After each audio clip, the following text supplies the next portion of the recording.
பாபநாசம் அருகே பசுபதி கோவிலில் திமுக தஞ்சை வடக்கு மாவட்ட இளைஞர் அணி சார்பில் கண்டன பொதுக்கூட்டம் நடைபெற்றது.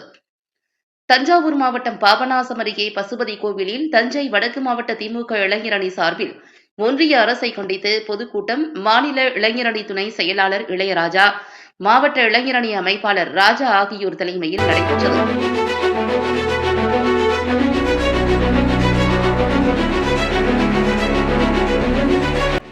இந்த பொதுக்கூட்டத்தில் தலைமை கழக பேச்சாளர்கள் பிரசன்னா, அப்பாவு பூர்ணிமா ஆகியோர் கலந்து கொண்டு பேசினர். அப்போது பிரசன்னா பேசுகையில், மோடி அரசுக்கும் தமிழ்நாட்டிற்கும் ஒரு அக்ரிமெண்ட் மத்திய அரசின் செயலாளர் விஸ்வாஷா கையெழுத்திட்டுள்ளார்.